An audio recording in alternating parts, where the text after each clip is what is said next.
October 18, 1943, 9:30 a.m. Newport News of Virginia. The humid autumn air, thick with the scent of brine and industrial grease, carried the low, guttural thrum of a dozen cargo ships being loaded simultaneously. On Pier 7, a solitary Coca-Cola bottle, discarded and half filled with brackish rainwater, glinted under the pale morning sun. An incongruous beacon amidst the relentless activity. Below deck, crammed into the stifling hold of the USS General William Mitchell. Feldwebel Klaus Richter, his uniform stained with North African dust and Atlantic sea spray, felt the ship's engines shudder to life. He glanced at the other German prisoners of war around him, their faces a mixture of exhaustion and grim curiosity, all of them captives on an impossible journey to a land they had only known as a distant, abstract enemy. They had been told America was an industrial powerhouse, a monstrous forge of war material, but Klaus, like most of his comrades, believed it to be a land of relative scarcity, stretched thin by the demands of a global conflict, perhaps even on the verge of collapse. It was a comfortable and necessary illusion. The impossible claim, whispered among their guards and dismissed as ludicrous propaganda by the German High Command, was that America could not only sustain a two-front war of unprecedented scale, but could also absorb and feed hundreds of thousands of enemy prisoners without a ripple. Generaloberst Alfred Jodl, chief of the operations staff of the Oberkommando der Wehrmacht, had once scoffed during a strategic briefing in late 1942, "The Americans? They'll starve themselves trying to feed our Africa Corps veterans. Their industrial machine is a paper tiger, easily broken by a mere diversion of resources." His adjutant had chuckled. A short, dismissive sound. A land of farmers and Ford assembly lines. Herr General, they cannot comprehend true industrial conflict. This derision was widely circulated in German intelligence reports, reinforcing the pervasive belief that the American war effort, while outwardly impressive, lacked the fundamental resilience to endure prolonged strain. It was a narrative of self-deception, carefully constructed and fiercely maintained, necessary to uphold morale in the face of their own escalating privations. Yet, independent sources, dismissed by German intelligence as Allied fabrications, painted a starkly different picture. The diary of Swedish diplomat Raoul Nordling, excerpted in a confidential report to Stockholm, spoke of an unimaginable logistical ballet, a nation seemingly conjuring entire divisions from thin air, supported by an inexhaustible flow of supplies. A captured British Ministry of War transport document, dated early 1943, detailed American ship construction rates that defied belief. A new Liberty ship every 2 days, sometimes less. The docks are a continuous berthing ground for vessels. American journalist enters, like Ernie Pyle writing from the front lines, hinted at a home front of unprecedented abundance, though his dispatches rarely focused on the logistics, preferring the human element of the fighting man. Even some neutral observers reporting from Washington, D.C., described a country whose industrial output was so vast it almost seemed wasteful, operating at a scale that dwarfed anything previously conceived. These were not the reports of a nation teetering on the brink of exhaustion. The journey across the Atlantic was a monotonous blur of cramped quarters and meager rations. For weeks, Klaus and his fellow prisoners, a motley collection of Wehrmacht and Afrika Korps soldiers, watched the endless gray expanse of the ocean. Their guards, mostly young, inexperienced American soldiers, maintained a disciplined but distant demeanor. Klaus often found himself staring at the riveted steel plates of the ship's hull, a massive, unyielding structure that spoke of raw industrial power. This was a General William Mitchell-class troop transport, one of many commissioned after the attack on Pearl Harbor. A vessel designed for speed and capacity, able to carry thousands of men and their equipment. The propulsion system alone was a marvel of engineering, twin-geared steam turbines driving twin screws, capable of generating 12,500 shaft horsepower, pushing the 12,000-ton displacement ship through the water at 17 knots. Each turbine, a labyrinth of precisely machined blades and high-pressure steam lines, consumed tons of fuel oil per day, a resource Klaus knew was becoming increasingly scarce in the Reich. The ship's electrical system, powered by auxiliary steam generators, hummed with enough current to light a small city, providing power for navigation, communications, and the endless array of winches and pumps. It was a floating testament to a nation that could pour steel, machine complex components, and assemble colossal structures with a speed that defied logic. It was the mathematics of absolute industrial supremacy. As the Mitchell steamed westward, escorted by a destroyer whose radar pulsed incessantly, a chilling incident occurred that solidified Klaus's growing unease. A U-boat. A type Line C that had somehow slipped through the Allied picket lines. Surfaced briefly on the horizon, its conning tower a dark silhouette against the setting sun. The destroyer immediately peeled off Penatze, dropping depth charges, their concussions rattling the troopship's hull. Klaus and the other prisoners were confined below deck, listening to the distant roars and the metallic shriek of exploding ordnance. For a terrifying hour, they were suspended between life and death, prey for their own countrymen. Then, as suddenly as it began, the attack ceased. Later, a junior American officer, his face pale but determined, informed them that the U-boat had been sunk. Klaus expected fear, a palpable sense of vulnerability from the crew. Instead, he heard the boatswain's mate grumble about the delay, about losing an hour's steaming time. As if a submarine attack was merely an inconvenient traffic jam, it was not courage, but an ingrained assumption of overwhelming systemic advantage. The sea, for the Americans, was not a battleground to be contested, but a highway to be cleared. Its dangers merely temporary obstacles to an inexorable flow. The U-boat, a symbol of German ingenuity and defiance, had been annihilated, and its destruction was merely an inconvenience for a much larger, relentless machine. The scale of American countermeasures, the sheer volume of escort vessels and patrol aircraft, made individual U-boat successes increasingly futile. The sheer staggering numbers that underwrote this apparent invincibility were unimaginable to the German mind, accustomed to fighting a war of constant resource reallocation. In 1943 alone, the United States produced 85,860 combat aircraft, a figure that dwarfed the combined output of Germany and Japan. Its shipyards launched 1,927 merchant vessels, totaling over 19 million deadweight tons. Alongside 28,290 landing craft and 1,000 major naval vessels. The steel industry churned out 88.8 million tons of steel. While Germany struggled to maintain 25 million, oil production, crucial for mechanized warfare, reached 4.2 million barrels per day compared to Germany's mere 150,000 barrels, primarily from synthetic fuel plants operating under constant threat of bombing. This industrial torrent was sustained by a workforce that swelled to 60 million, 18 million of whom were women, shattering pre-war social norms and demonstrating an unprecedented mobilization of human capital. Every minute, factories across the vast continent produced 20 tons of aluminum, 50 tons of copper, and enough ammunition to fire 100,000 rifle rounds, 50,000 machine gun rounds, and 1,000 artillery shells. This was not merely production, it was a deluge, a relentless, overwhelming flood of material that made tactical brilliance seem secondary. As the coastline of Virginia finally appeared on the horizon, a low, indistinct smudge that slowly resolved into a patchwork of green and gray, Klaus felt a profound shift. He watched as another troop transport, even larger than the Mitchell, passed them, heading out to sea.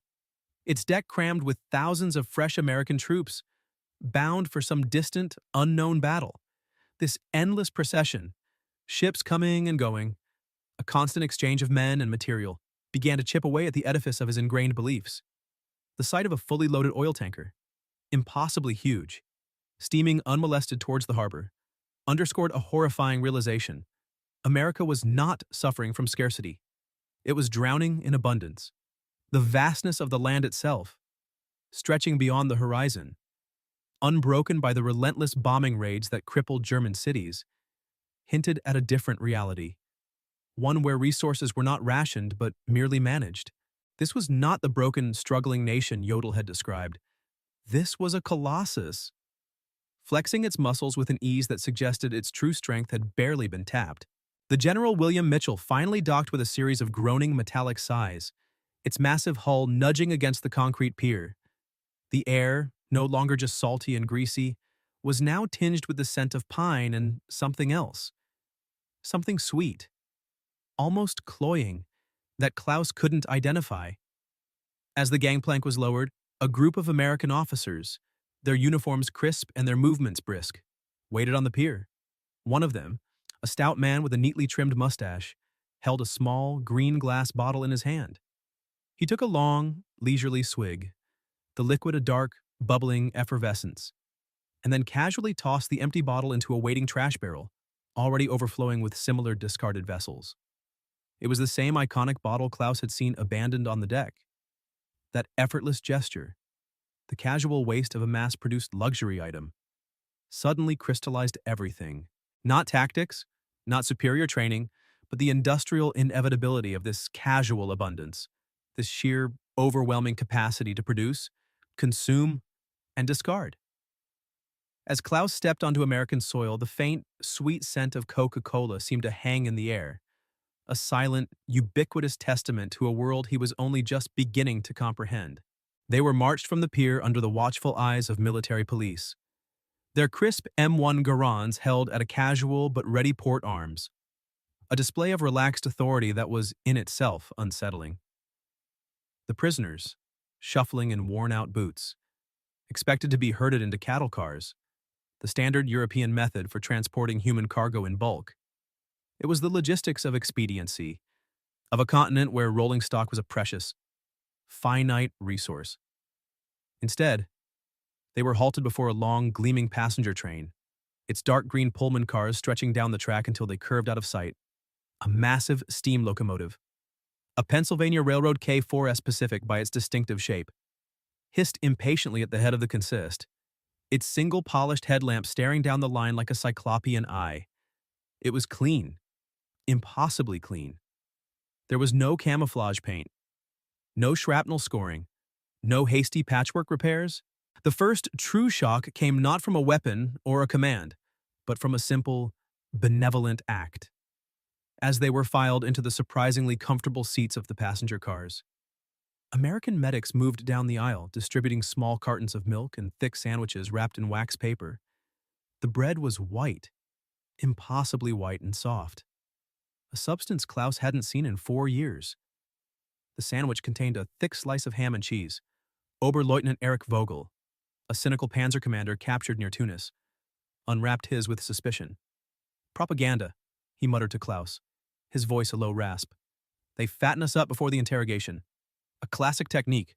But Klaus watched the American guards, young men barely out of their teens, eating the exact same sandwiches, laughing and joking as they did. They weren't just feeding the prisoners, they were eating their own standard-issue lunch, an incidental meal of a quality that would have constituted a feast for a German general on the Eastern Front. The prisoners ate in stunned silence, a silence punctuated only by the soft tearing of wax paper and the unfamiliar sensation of consuming food that wasn't gritty with sand or ersatz extenders. The train lurched forward with a deep groan of steel, slowly pulling away from the coast and plunging into the American heartland. For the first hour, the prisoners were glued to the windows, their faces a mixture of awe and disbelief. What they saw was, in its own way, more terrifying than any battlefield. They saw nothing. No ruins. No columns of weary refugees clogging the roads.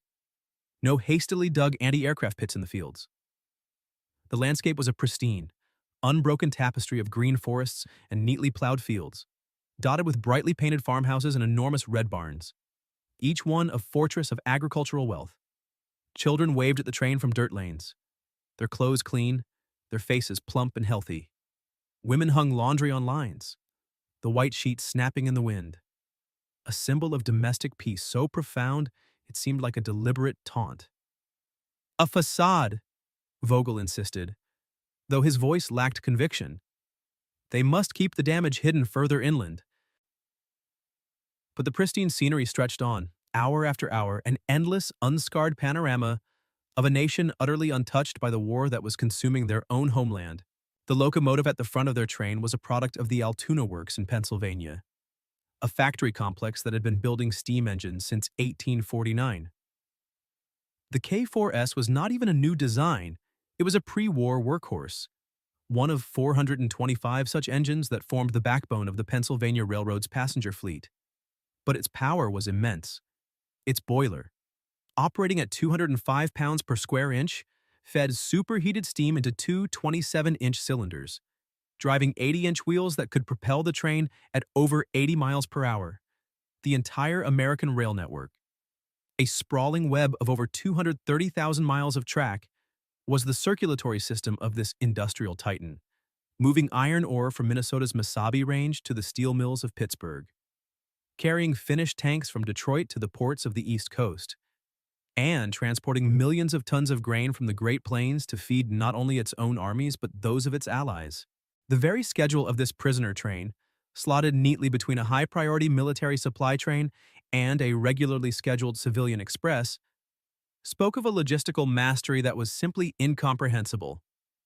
It was the mathematics of continental dominion. Their journey became a relentless, moving diorama of American might. They passed through industrial towns where factory smokestacks, and hundreds of them, belched thick plumes of gray and black smoke into the sky with impunity, operating around the clock. Safe from the constant threat of bomber streams that haunted the Ruhr Valley, they saw freight trains a mile long, laden with new Sherman tanks, their cannons still wrapped in canvas. Heading east, they saw other trains hauling mountains of raw coal, endless flatbeds of timber, and refrigerated cars filled with produce from California. 3,000 miles away, the sheer scale of it began to induce a kind of vertigo. Germany's entire war effort was a desperate scramble for resources, a high-stakes gamble predicated on conquering territory to seize its oil, its coal, its grain. Here, the resources were so vast, so readily available, that they were simply moved from one part of the continent to another in a continuous, overwhelming flow. The war, it seemed, was not a national emergency for America, it was a massive industrial project. The avalanche of numbers was visible from the train window. In the year 1943, the American farmer, armed with a John Deere tractor and hybrid seed corn, would produce 3 billion bushels of corn, 836 million bushels of wheat, and raise over 70 million head of cattle. The nation's electrical output would top 221 billion kilowatt hours, more than the entire Axis powers combined, powering the factories that assembled 62,000 tanks and self-propelled guns. The country's oil pipelines, a hidden network beneath the pristine fields they were crossing, moved 1.5 million barrels of crude oil per day to the refineries that produced the high-octane aviation fuel needed to keep 85,000 new aircraft in the sky. The aluminum plants in the Tennessee Valley, powered by enormous hydroelectric dams, smelted enough lightweight metal for a new B-24 Liberator bomber every 2 hours. The numbers were not abstract figures on a page, they were manifest in the endless grain silos, the high-tension power lines marching over the hills, and the sheer, unceasing traffic on the parallel railway lines. The true moment of worldview collapse, however, came unexpectedly on the second day. The train was temporarily halted near a small town in Ohio, waiting for a priority freight to pass. Klaus stared out the window at a field next to the tracks. It wasn't a field of crops. It was a mountain of rusting metal. There were hundreds, perhaps thousands, of discarded automobiles, some dating back to the 1920s, piled haphazardly on top of one another, their paint peeling, their windows smashed. There were old farm tractors, broken plows, refrigerators, washing machines, and miles of tangled wire. In Germany, such a pile would have been national treasure, guarded by soldiers, its contents meticulously salvaged and melted down to feed the hungry blast furnaces of Krupp and Thyssen. Every ounce of scrap was vital. Here, it was just junk. A graveyard of obsolete consumer goods, left to rot under the sun. It was waste on a scale so monumental it bordered on the obscene. It was the material evidence of a society so rich it could afford to simply throw away what it no longer needed. Vogel was silent. There was no propaganda, no facade that could explain away a mountain of abandoned cars. It was the casual byproduct of a system of production so vast, its output so relentless, that its past creations had become worthless. The train whistle blew, a long, mournful cry that echoed across the fields. The wheels began to turn, pulling them deeper into the continent, away from the coast, away from anything familiar. Klaus looked at the faces of his fellow prisoners. The initial bravado and cynicism were gone, replaced by a quiet, gnawing apprehension. They were not just traveling through enemy territory, they were being swallowed by it, consumed by a vastness and an abundance that made their own sacrifices. Their own nation's desperate, all-consuming struggle for Lebensraum seemed like a tragic, pitiful miscalculation. The rhythmic clatter of the wheels on the rails became a kind of counting machine, ticking off the miles, each one a testament to the immense, unassailable depth of the nation that held them captive. After 2 days, the rhythmic clatter of the rails ceased, replaced by the squeal of brakes and a profound, dusty silence. The train had stopped in a place that seemed like the middle of nowhere, a vast, sun-baked expanse of flat land under a dome of brilliant, empty blue sky. The air that drifted through the open windows was dry and hot, carrying the scent of dust and wild sage. This was Oklahoma, a name that meant nothing to them, a void on their mental map of the world. As Feldwebel Klaus Richter and the other prisoners were ordered off the train, they saw it. Camp Alva. It was not the grim, desperate stockade of their imagination, not a place of mud and misery like the camps they had heard about on the Eastern Front. It was a city. A small, perfectly ordered city of wood and tar paper that had seemingly sprung from the barren earth overnight. It stretched across the plain in a grid of unnerving geometric precision, an endless repetition of identical barracks, mess halls, and administrative buildings, all enclosed by a neat, almost perfunctory perimeter of barbed wire and watched over by a handful of tall, skeletal guard towers. Major Samuel Thompson of the U.S. Army Quartermaster Corps watched the new arrivals detrain, his clipboard held firmly in his hand. To him, this was not a collection of defeated soldiers. It was an inventory. 312 German enlisted men, 8 officers, all designated for processing under Protocol 7B of the Provost Marshal General's Directive on Enemy Alien and Prisoner of War Administration. His job was not to break them or re-educate them, but simply to manage them. He was a factory foreman whose raw materials happened to be human beings. His factory, Camp Alva, was one of over 150 main camps and 350 smaller branch camps being erected across the United States.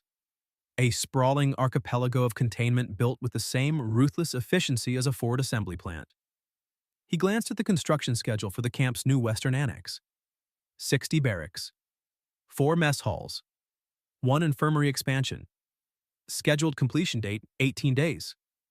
They were running 2 days ahead of schedule. The processing was a model of dispassionate, industrial procedure. The prisoners were marched to a receiving area where they were stripped, deloused with a cloud of DDT powder, and sent through a row of powerful hot showers, the first such luxury most had experienced in years. Their worn, filthy uniforms were bundled away for incineration. They were issued new clothing, dark blue denim work trousers and shirts, stenciled with a large white PW on the back and legs, along with new socks, underwear, and sturdy work boots. Everything was new, fresh from a factory, the smell of dye and fresh cotton filling the air. "See?" Oberleutnant Vogel whispered to Klaus, a bitter smirk on his face as he held up a pair of American-made boots. "They reclothe us in their own image. They strip us of everything, even our uniforms." But Klaus saw something different.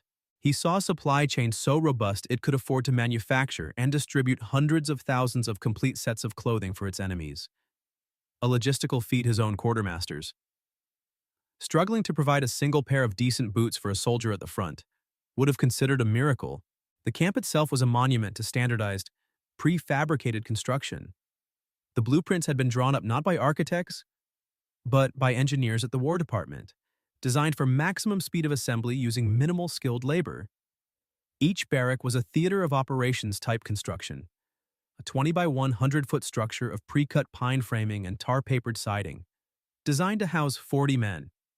These components, the studs, the rafters, the floor joists, were not cut on site. They were mass-produced at lumber mills in Oregon and Arkansas, bundled into kits, and shipped by the thousand on flat cars to camp locations across the country.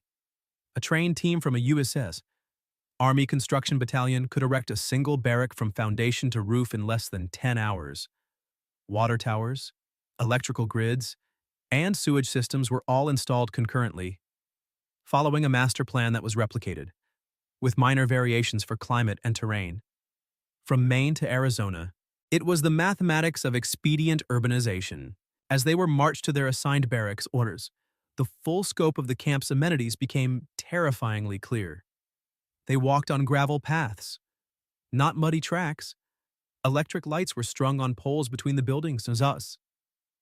They passed a fully equipped infirmary, a library with shelves already being stocked with books, many in German, a chapel, and even a large and graded recreation field with soccer goalposts.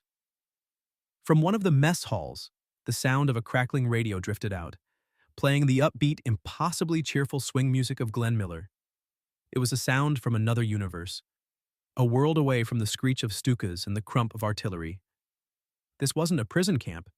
It was a government-subsidized town, built for the sole purpose of warehousing them. The sheer effort, the immense allocation of resources was staggering. Why build something so elaborate for defeated enemies? The question hung in the air, unspoken and deeply unsettling. The systemic scale of the operation was almost impossible for the German mind, conditioned by years of total war and make-do improvisation, to grasp.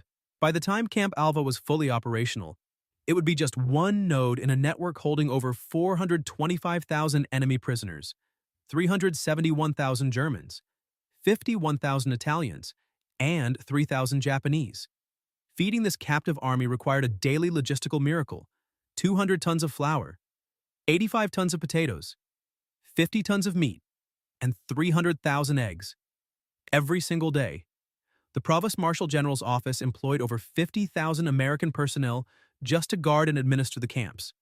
The program consumed millions of board feet of lumber, thousands of miles of copper wire, and enough concrete to build a major highway. And all of this was considered a secondary effort, a mere side project to the main business of prosecuting the war overseas.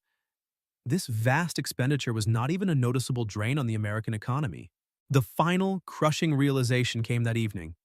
After a meal in the mess hall that included beef stew, fresh milk, and canned peaches for dessert, they were shown the camp canteen. It was a small store, a post exchange, run by the U.S. Army. Inside, displayed on neat shelves, were items the prisoners could purchase with the scrip they would earn from performing labor around the camp or on local farms. There were Lucky Strike and Camel cigarettes, bars of Hershey's chocolate, Lifebuoy soap, tins of tobacco, writing paper, and even magazines. And there, in a cooler, was a row of glistening, ice-cold bottles of Coca-Cola. The symbol of the Newport News docks was here, in the middle of this desolate plain, available for purchase. Vogel stood staring at the bottles, his cynicism finally cracking, replaced by a look of profound confusion. "They are selling us luxuries," he said, his voice barely a whisper. "Why? What is the point of this? This theater?" Later that night, Klaus lay on his cot, a simple steel frame with a mattress filled with what felt like fresh straw. The barrack was clean, the air was cool, and through the thin walls, he could hear the low murmur of his fellow prisoners, their voices devoid of the usual bravado, replaced by a tone of hushed disbelief. He realized Vogel was wrong. It wasn't theater. It was something far more terrifying. It was simply procedure. It was the natural, effortless result of a system so powerful, so mind-bogglingly productive, that providing amenities to its captives was easier than not providing them.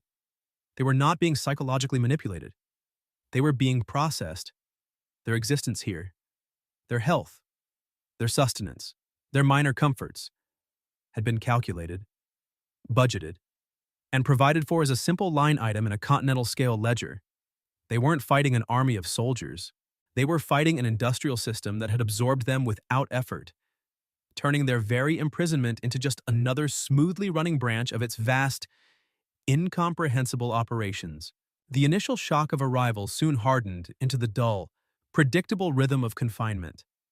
Reveille before dawn, Roll call, meals in the cavernous mess halls, the long, empty hours of the afternoon.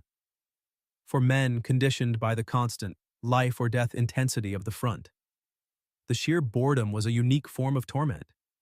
It was a void that the American command, in its relentless pursuit of efficiency, intended to fill. Major Thompson assembled the senior German NCOs and officers in the administrative building. Gentlemen, he began, his tone devoid of malice, utterly businesslike. Effective Monday, you will be offered the opportunity to volunteer for agricultural labor details. The United States is experiencing a manpower shortage due to the war effort. Your labor is needed to assist with the harvest. You will be compensated for your work in accordance with Article 34 of the Geneva Convention. He slid a document across the table. 80 cents per day, paid in canteen scrip. Transportation and a midday meal will be provided. Oberleutnant Vogel was incandescent with rage. Slave labor, he hissed to Klaus as they walked back to the barracks. He makes it sound like a corporate partnership. We are soldiers of the Reich, not migrant farmhands. But Klaus saw the cold logic. The Americans had a problem, a labor shortage. They also had a resource, 371,000 captive German men. The solution was simple, a matter of connecting one part of the equation to the other. The system was designed not to punish, but to optimize. This wasn't malice, it was management. The Provost Marshal General's office, in cooperation with the War Manpower Commission, had created a vast nationwide bureaucracy to lease out its prisoner workforce. Contracts were drawn up with local farming cooperatives and canning companies. Transportation was scheduled using army trucks. Guards were assigned on a precise ratio of 1 for every 15 prisoners. The entire program was a seamless integration of military oversight and civilian economics. It was the mathematics of outsourced manpower. The first workday began before sunrise. Klaus, Vogel, and 100 other men were loaded onto a convoy of drab, olive-green GMC trucks that rumbled out of the camp gates and onto the public roads. They drove for an hour, passing through small towns where civilians stopped and stared, their faces betraying more curiosity than hatred. Their destination was a cotton farm owned by a man named Earl Rasmussen, a stooped, weather-beaten farmer in his late 50s whose 2 sons were fighting with the Third Army in France. He addressed the prisoners with the help of a guard who knew some German. His instructions were simple, direct, and pragmatic. He demonstrated how to pick the cotton from the sharp, spiky bolls and place it in the long canvas sack they each dragged behind them. He wasn't interested in their ideology or their past battles. He was interested in their hands and their backs. He had 1,000 acres of cotton that needed to be harvested before the first frost. And these prisoners were his only hope. The work was brutal. The Oklahoma sun beat down relentlessly, and the rows of cotton plants seemed to stretch to the curvature of the earth. The sharp bolls tore at their fingers. Their backs ached from stooping for hours on end. Vogel worked with a furious, sullen energy, as if his anger could somehow negate the humiliation. But for Klaus, the physical hardship was secondary to the dawning, horrifying realization that the farm itself represented. He had grown up in Bavaria, where a farm of 20 acres was considered a substantial holding. Rasmussen's farm was not a farm. It was a factory floor under an open sky. In a distant field, a single, bright red farm-all tractor, driven by Rasmussen's 16-year-old son, was plowing a fallow field with a 5-bottom plow, turning more earth in an hour than a German farmer with a team of horses could in a day. The scale was inhuman. The central, soul-crushing set piece of the day occurred at noon. A pickup truck bounced across the field, driven by Rasmussen's wife. She and her daughter laid out a meal for the guards and the farmer under the shade of a lone cottonwood tree. Then she walked over to the prisoners, who had slumped to the ground in exhaustion, and began handing out sandwiches from a large wicker basket. They were thick with roast beef. She also gave each man a tin cup filled with cold, sweet lemonade from a massive jug. Vogel initially refused, but the guard shrugged and said, "Suit yourself. More for the rest." Defeated, Vogel took the food. They ate in silence. The enemy soldiers and their captors, all eating the same meal, united for a moment by the common needs of hunger and thirst under the same oppressive sun.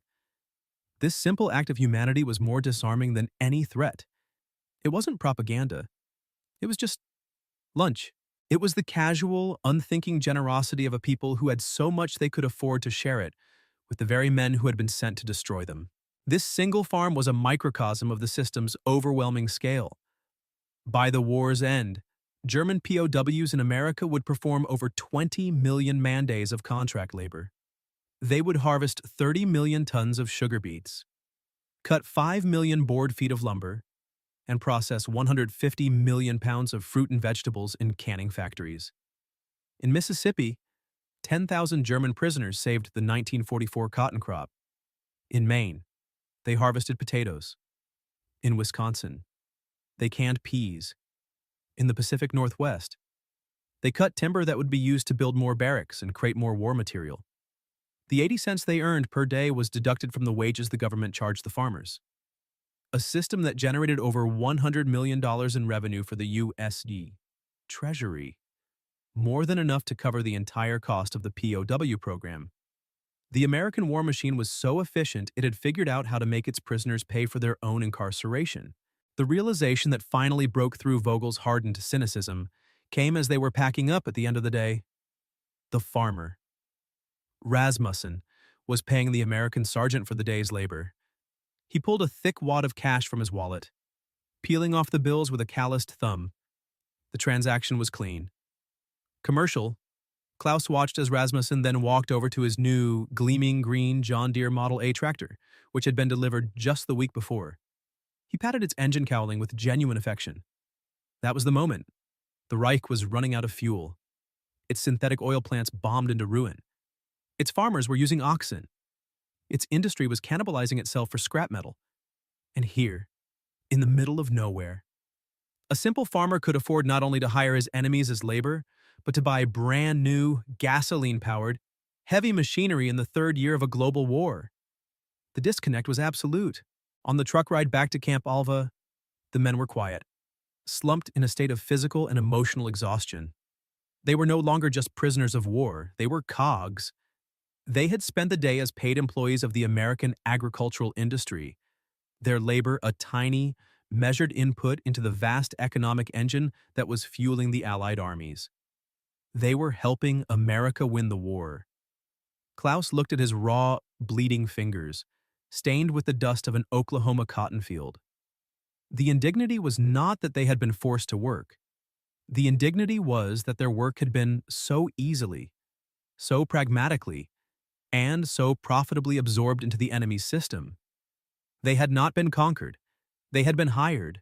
The physical labor on the farms created a new, exhausting rhythm. But it was the evenings that truly began to erode the prisoners' foundations.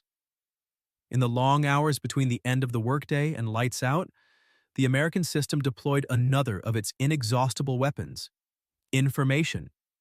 The camp library slowly filled with American magazines and German-language newspapers printed under the supervision of the Office of War Information.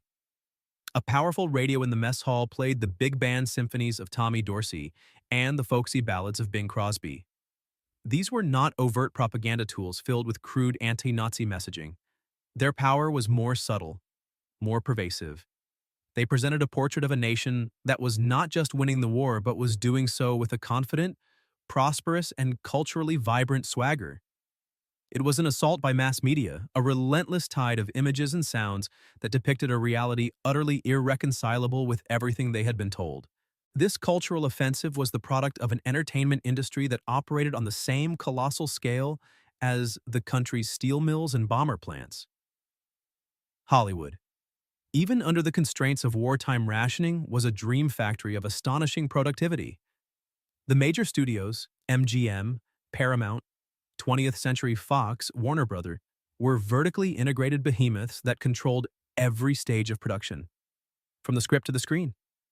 They employed armies of writers, actors, directors, and technicians, churning out hundreds of feature films a year for a domestic audience of 85 million weekly moviegoers. Parallel to this, the national radio networks, NBC, CBS, and ABC, beamed thousands of hours of programming across the continent through a web of over 900 affiliate stations, reaching into more than 30 million American homes. Mass circulation magazines like Life, Look, and the Saturday Evening Post, printed on enormous high-speed presses, sold millions of copies every week. Their glossy page is a showcase for a level of consumer affluence and industrial might that was simply unimaginable in Fortress Europe. It was the mathematics of industrialized narrative. One sweltering evening in August, the prisoners were informed of a movie screening in the main recreation hall. They filed in, taking seats on rough wooden benches before a simple white screen. The film was not a war picture, not a grim documentary about Allied victories. It was Meet Me in St. Louis, a lush Technicolor musical starring Judy Garland. As the projector whirred to life, the dark hall was filled with images of a world so idealized, so peaceful and prosperous, that it seemed like a transmission from another planet. The film depicted the life of a comfortable, upper-middle-class family in 1903, their lives revolving around dances, ice cream socials, and the upcoming World's Fair. The screen was saturated with the vibrant color, with images of beautiful clothes, spacious, well-furnished homes, and tables groaning with food. At first, the German prisoners watched with detached, cynical amusement. "Look at them," Vogel muttered, gesturing to the screen where a character was complaining about a telephone call. "Their biggest worry is a long-distance romance. We were eating rats at Stalingrad, and they make films about this." But as the movie progressed, the mood in the hall shifted. The men fell silent, mesmerized. They were not just watching a story, they were witnesses to a standard of living. They saw a kitchen with a gas stove and a telephone on the wall. They saw immaculate Victorian homes with multiple bedrooms, electricity, and indoor plumbing. They saw characters traveling by train and trolley car with casual ease. The sheer, taken-for-granted material wealth on display was breathtaking. The numbers behind this spectacle were relentless. The average American civilian in 1944, despite wartime rationing, consumed 2,500 calories a day, including 150 pounds of meat per year. In Germany, the official civilian ration had fallen below 1,500 calories. With meat becoming a distant memory, there were 26 million private automobiles registered in the United States, compared to fewer than 2 million in Germany, most of which had been requisitioned by the military. The film's depiction of a prosperous past felt more futuristic and unattainable to the German prisoners than any science fiction story could have. For Klaus Richter, the moment of profound clarity came during a scene where the family sits down for dinner. The table was laden with a roast turkey, bowls of potatoes, vegetables, and a freshly baked cake. It was presented without comment, as a normal, everyday occurrence. Klaus's mind flashed back to his last meal at home in Munich in 1942. It had been a thin potato soup with a single piece of dark, gritty bread. His mother had saved their meat ration cards for a month to provide a small sausage for his farewell dinner.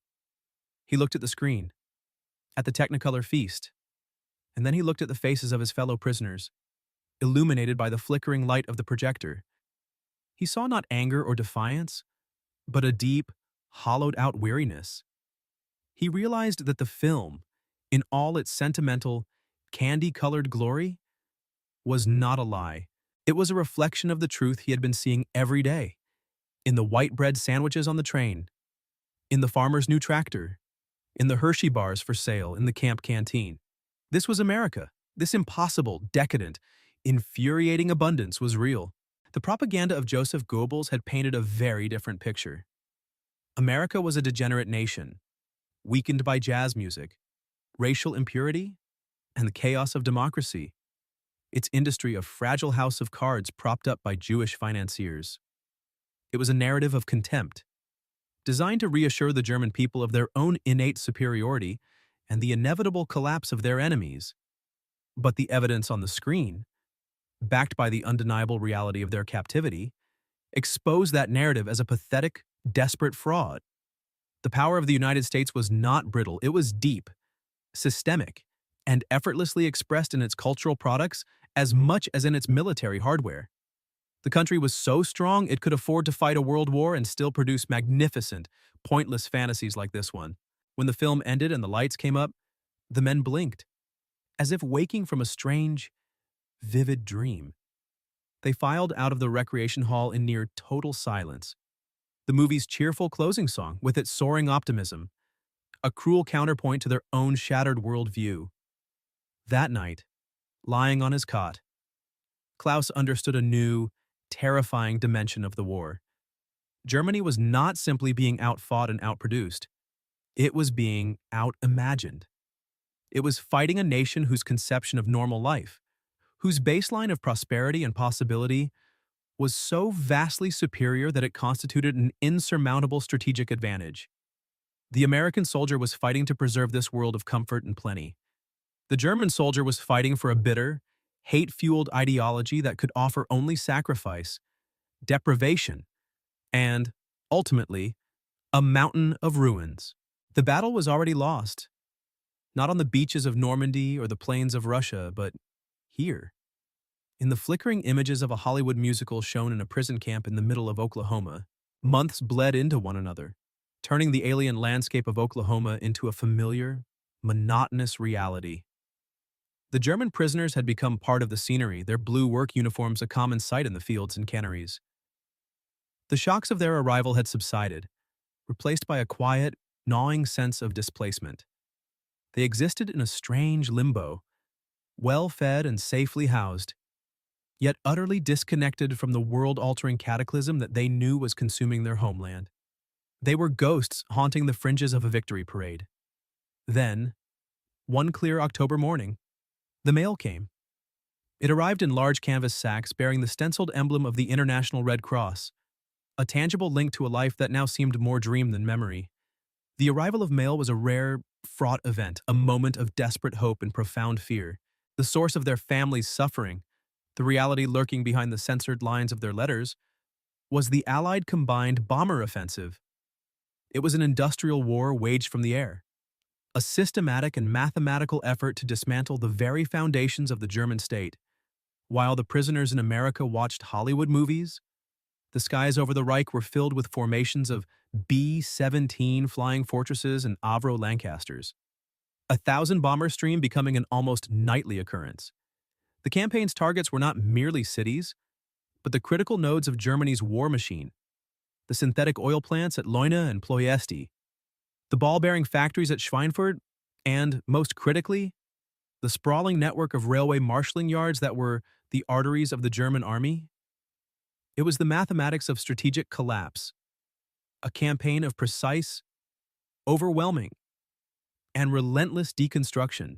In the quiet of the barrack, the prisoners gathered around their bunks, the rustle of thin airmail paper the only sound. Feldwebel Klaus Richter held a letter from his wife, Anneliese, in Munich. His hands trembled slightly as he unfolded the delicate sheets. Her handwriting was familiar, but it seemed strained, the loops and curves tighter than he remembered. He began to read, his eyes scanning past the thick black lines of the censors. "My dearest Klaus," it began, "we pray you are well and being treated with kindness. Life here continues. We think of you always. Little Hans has grown so much." He read on, piecing together the narrative from what was left unsaid. "Food is difficult, but we manage. The ration is small, but Mother is clever with potatoes." Klaus thought of the mess hall, of the unlimited bread and the beef stew he had eaten the night before. Anneliese wrote of the nightly interruptions and the long hours spent in the cellar. "The noise is very loud and so, but we are used to it now. We were very lucky last week. The bakery on the corner is gone, and the block next to ours is rubble." The noise, she described, was the sound of a civilization being unmade by an avalanche of high explosives. In 1944 alone, American and British air forces dropped over 1.5 million tons of bombs on German-occupied Europe. The attacks on oil production facilities were so successful that by September, Germany's output of aviation gasoline had fallen by 95%. The Luftwaffe was grounded, not for lack of planes, but for lack of fuel. The transportation offensive, what codenamed Operation Clarion, shattered the Reichsbahn. In a single 24-hour period, 9,000 Allied aircraft struck over 200 separate transportation targets, destroying locomotives, severing track, and turning the major rail hubs like Hamm and Dresden into moonscapes of twisted steel. Albert Speer, the Reich's Minister of Armaments, would later write in his memoirs, The war was lost in the late summer of 1944. From that point on, our ability to supply the fronts was crippled. The industrial heart of Germany had ceased to beat. Klaus read a line that the censor had somehow missed. "We have not had electricity for 3 days. We burned furniture to cook the potatoes." He stopped, the letter falling from his hand. He looked around the American barrack. An electric light bulb glowed steadily from the ceiling. Outside, he could hear the hum of the camp's generator, a constant, reassuring sound. He thought of the endless freight trains he had seen, their tankers filled with oil, their coal cars piled high. He thought of the hydroelectric dams of the Tennessee Valley, producing more power than all of Germany. The contrast was a physical shock, a blow to the solar plexus that left him breathless. His imprisonment was a state of material security his wife could only dream of. His status as a prisoner of war afforded him a level of safety and sustenance that was no longer available to civilians in his own homeland. The realization swept through the barrack like a silent plague. A young corporal from Hamburg wept without sound, his shoulders shaking as he stared at a photograph of a street that no longer existed. An old sergeant major, a veteran of the First World War, methodically tore his letter into tiny pieces, his face a grim, stony mask. Even Oberleutnant Erich Vogel, the eternal cynic, was broken. He sat on his bunk, staring blankly at the wall, a letter from his sister in Berlin lying open in his lap. His family home, she had written, was now a crater. Everything, his past, his identity, his arrogant belief in the superiority of the German will, had been incinerated in a single night of firebombing. The defiant soldier was gone, replaced by a hollowed-out man who was now, officially, homeless. The mail had delivered a verdict far more final than any battlefield surrender.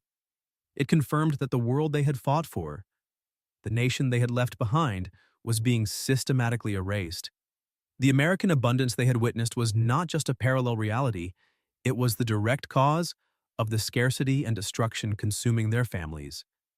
The same factories that produced the Hershey bars in their canteen produced the bombs that were leveling their cities. The same logistical network that delivered their daily bread was delivering an army of millions to the borders of the Reich. The war was no longer a conflict of ideologies or strategies. It was a simple, brutal equation of industrial output. One side could produce and deliver destruction on a scale the other could no longer endure. Klaus picked up his wife's letter, folding it carefully. The thin piece of paper felt like the heaviest object in the world. A final testament from a world that was already gone. The spring of 1945 brought news of the end. First came the rumors, whispered through the camp grapevine. Then the official announcement from Major Thompson, read from a teletype in a flat, unemotional voice. The unconditional surrender of all German forces. The war in Europe was over. For the prisoners of Camp Alva, the news was not a shock but a confirmation. The final, inevitable conclusion to the story they had been unwillingly reading for 2 years. There was no grief, no outburst of rage. The letters from home had already hollowed them out. All that remained was a vast, empty silence. The silence of men who had lost everything and were now simply waiting to be told what came next. They waited through the summer, through the stunning news of atomic bombs and the surrender of Japan. Their existence a strange footnote to a history that had already moved on. Their own journey home was still months away. But they were about to witness the beginning of another, far grander migration. They were assigned to a new work detail, not in the fields, but back at the great ports of the East Coast, the very places they had first encountered this alien continent.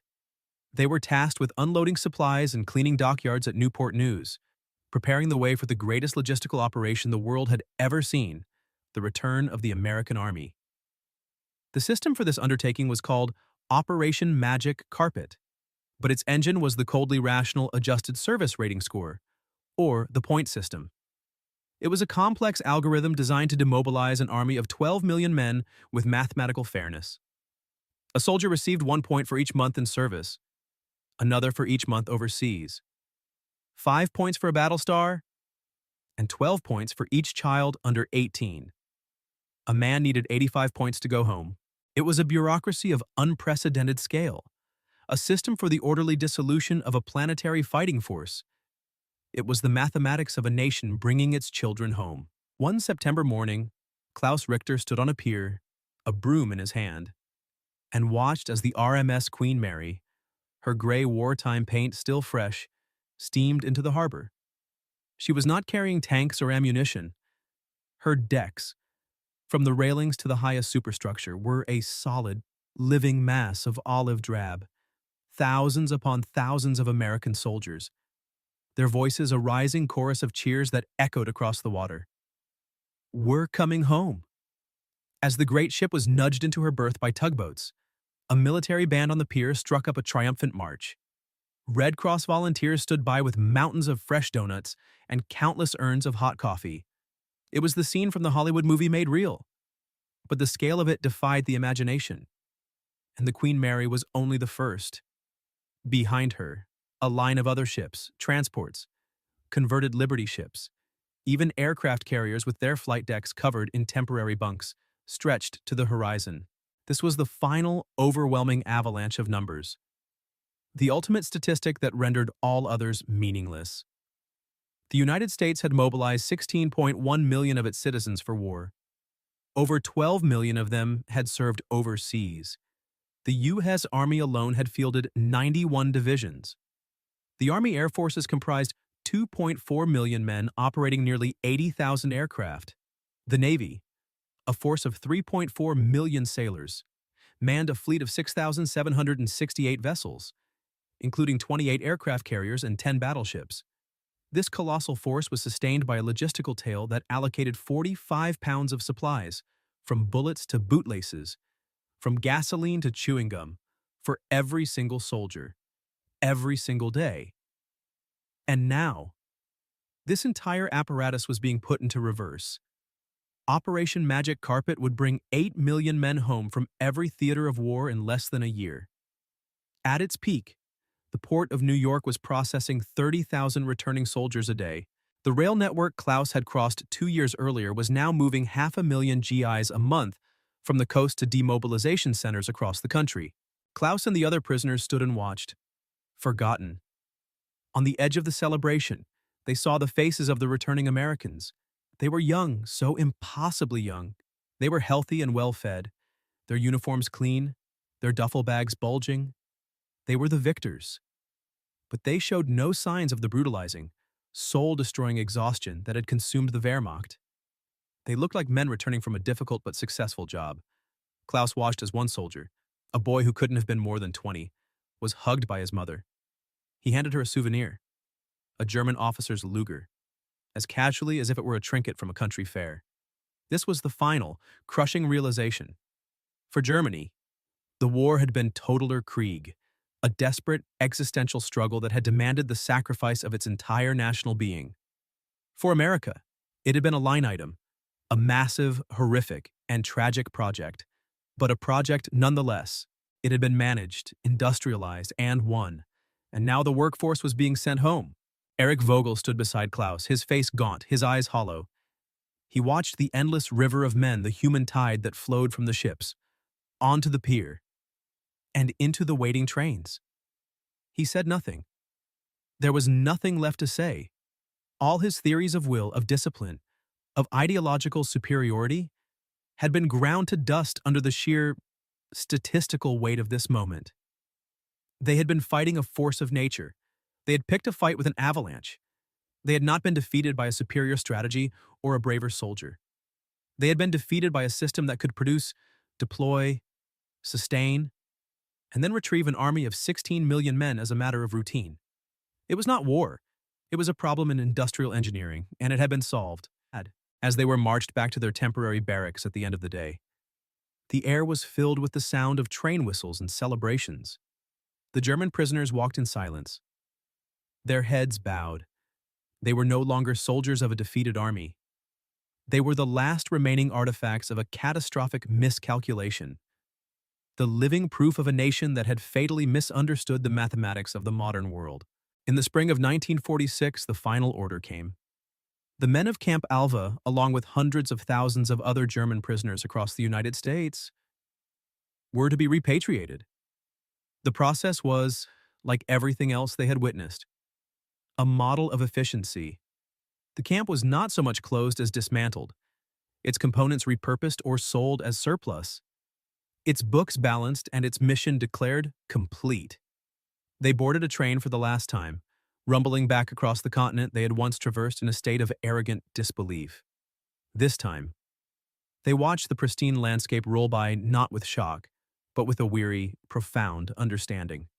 They saw the factories and the endless farms not as a curiosity, but as the constituent elements of the weapon that had defeated them. The journey was a silent epilogue, a final, unspooling confirmation of a truth they had already accepted. They arrived once more at Newport News, Virginia.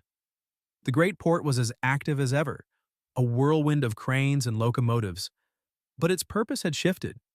The ships being loaded now were not troop transports, but cargo vessels piled high with sacks of American grain and crates of machinery, bound for a starving and shattered Europe under a new logistical initiative called the Marshall Plan. America was no longer exporting destruction. It was exporting reconstruction. The system, having won the war, was now moving to rebuild the world in its own image, a final, stunning display of its inexhaustible capacity. For the German prisoners, it was the ultimate irony. The same industrial might that had leveled their cities was now being mobilized to feed their children. They were marched toward a gray, utilitarian transport ship that would carry them across the Atlantic, back to a homeland they could no longer imagine. As they waited in a long, silent column on the pier, Oberleutnant Erich Vogel, his face now permanently etched with a quiet resignation, turned to Klaus. "What will we tell them?" "Klaus," he asked, his voice low, "when our sons ask us how it happened, how the most powerful army in Europe was broken, what is the truth we are supposed to tell them?" Klaus stared at the colossal steel hull of the ship before them, a product of the very system that had held them captive. He had had 2.5 years to contemplate that question, to assemble the answer from 1,000 disjointed images. A freight train loaded with tanks, a farmer's new tractor, a Technicolor musical, a letter from a bombed-out city, a tidal wave of returning GIs. The conclusion was as simple as it was devastating. "We will tell them the truth," Klaus replied, his voice barely a whisper. "We will tell them we never really fought their army. We fought their factories. This was the closing thesis, the hard-won lesson learned in the heart of the enemy's homeland. It was not tactics, but the industrial inevitability of an opponent that could build a bomber in an hour and a cargo ship in a week. It was not ideology, but the logistical certainty of a nation that could move millions of men across oceans and continents, as if they were merely figures on a spreadsheet. Germany's fatal error was in viewing the war as a contest of will and spirit, when, for America, it was a problem of production and distribution. They had brought a soldier's courage to a conflict that was ultimately decided by the engineer's slide rule, the factory foreman's stopwatch, and the economist's graph. They had been prepared for a clash of warriors and had found themselves on the receiving end of a corporate takeover. As he stepped onto the gangplank, Klaus paused, turning to look back at the American shore one last time. Below him on the dock, a stevedore, a stout man in a flannel shirt, took a short break. He wiped the sweat from his brow, reached into a cooler, and pulled out a small, green, fluted glass bottle. With a flick of his wrist against a bollard, he popped the metal cap. The sound, a faint, was barely audible over the noise of the port. But for Klaus, it was as loud as an artillery shell. The man took a long drink, the dark liquid bubbling, and then, with a thoughtless, casual flick of his wrist, he tossed the empty bottle into a nearby barrel, already half full of trash. It landed with a soft clink. The ship's horn blew a long, mournful blast, signaling its departure. The engines thrummed, and the pier began to slide away. Klaus watched the dockworker go back to his job, a single, anonymous man in a nation of millions. His simple act a perfect, final summary of everything Klaus had learned. That small, discarded bottle, a mass-produced, instantly consumed, and effortlessly wasted product, was the ultimate symbol of the power they had faced. It was the endpoint of a system of such vast and profound abundance that it could afford to throw away what other nations would treasure. It was the final, incontrovertible proof of a victory that had been forged not in the fire of battle, but in the quiet, relentless hum of the assembly line.